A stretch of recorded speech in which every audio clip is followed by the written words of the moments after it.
دنیا کی کوئی بھی قوم ظالم ہے اس کو مسلمانوں سے ڈر لگنا چاہیے کہ یہ مسلمان تو پکڑ لیتے ہیں اگر کوئی ظلم کرے. تو آج کی ظالم قوموں کو مسلمانوں سے ڈر کیوں نہیں لگ رہا؟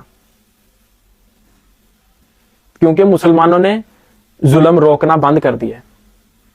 یہ دیکھ رہے ہوتے ہیں، جو بس اسپیکٹیٹرز ہیں، دیکھ رہے ہوتے ہیں، بس ناظرین ہیں، بس یہ دیکھنے والے ہیں، دیکھ رہے ہوتے ہیں. اچھا آج غزہ پہ بمباری ہو رہی ہے، ٹھیک ہے، اللہ تعالیٰ مدد کرے. ایسے کر رہے ہیں مسلمان آج. پہلے مسلمان کیا کرتے تھے؟ کسی نے آنکھ بھی اٹھا کے دیکھی ہے نا مسلمان عورت کی طرف یا مسلمان کی طرف، تو مسلمان پہنچ جاتے تھے اس کے پاس کہ تیری ہمت کیسی ہوئی ہے، تو نے ارادہ بھی کیسے کیا ہے ظلم کرنے کا کسی بھی انسان پہ. اس لیے مسلمان سپر پاور رہ چکے ہیں پہلے. ابھی مسلمانوں نے اپنا پولیٹیکل سسٹم کسی اور کو دے دیا. جب تک مسلمان مسجدوں میں تلاوت کرتے رہیں گے مسلمانوں کا خون پانی کی طرح بہتا رہے گا. جب تک مسلمان مسجدوں کے اندر تلاوت کرتے رہیں گے ہر سال قرآن جلایا جائے گا. جب تک مسلمان مذہب کو چھوڑ کے اسلام پریکٹس نہیں کرنا شروع کرتے تب تک مسلمانوں کی حالت سدھر نہیں سکتی. مسلمانوں کو مذہب چھوڑنا پڑے گا، اسلام پریکٹس کرنا پڑے گا، پھر جا کے کوئی تبدیلی آ سکتی ہے. آج کے سارے مسلمان مذہب پریکٹس کر رہے ہیں، اسلام نہیں پریکٹس کر رہے. اسلام کوئی اور چیز ہے. اسلام کا فلسفہ یہ ہے کہ پوری زمین پہ کوئی کافر حکومت نہ کرنے پائے. یہ اسلام کا فلسفہ ہے،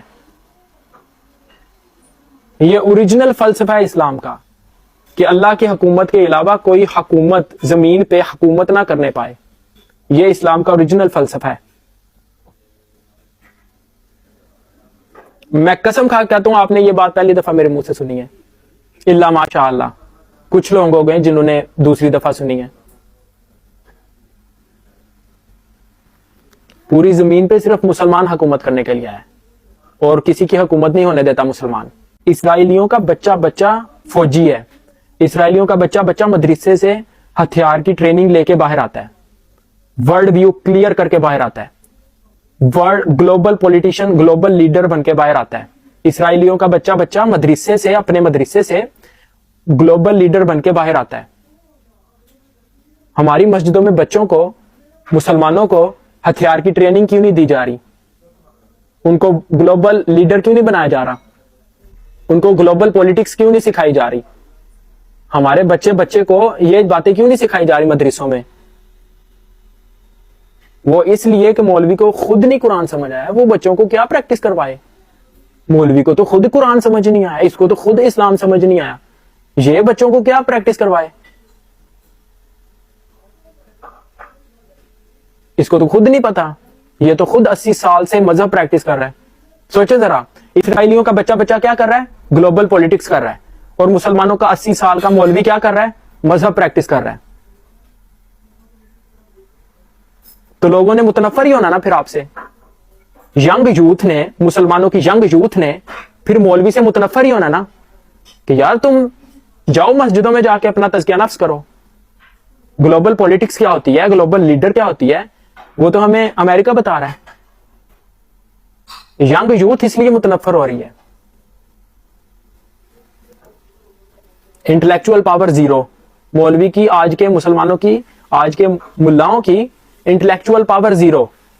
پولیٹیکل پاور کے قریب بھی نہیں جاتا، پولیٹیکل پاور کا نام بھی نہیں لیتا کہ جیسے اسلامی حکومت کے خلاف بغاوت کر دی ہے. اوے کافروں کی حکومت سے بغاوت کرنے کا کہہ رہا ہوں، اسلامی حکومت سے بغاوت کرنے کا نہیں کہہ رہا. کافروں کی حکومتوں سے بغاوت کرو یہ کہہ رہا ہوں. آپ الٹا سمجھ رہے ہو. یزید مسلمان نہیں تھا، یزید نے داڑھی نہیں رکھی تھی، یزید 5 نمازیں نہیں پڑھتا تھا. حسین ابن علی نے یزید کے خلاف، حکمران وقت کے خلاف بغاوت کیوں کی تھی؟ وہ اس لیے کی تھی کہ اللہ کا قانون توڑا جا رہا تھا. پہلے امت چنتی تھی خلیفہ کہ ہمارا یہ لیڈر ہوگا، یہ اسلام کو پوری دنیا پہ لے کے جانے کے لیے تیار ہے. پہلے امت اس لیے چنتی تھی. اور یزید تو اپنے والد کے پیڈیسٹل پہ آ رہا تھا کہ میرے والد بادشاہ تو میں بھی آ گیا ہوں، بادشاہ کا بیٹا بادشاہ. یہ ہو رہا تھا کربلا میں. کربلا میں یہ کہا گیا تھا کہ جس نے کہا نا اللہ سے ڈرو اس کی گردن اتار دی جائے گی، اور کربلا میں جس نے کہا ہے نا اللہ سے ڈرو اس کی گردنیں اتار دی انہوں نے۔ حسین ابن علی کوفہ میں یہی کہنے گئے تھے کہ اللہ سے ڈرو،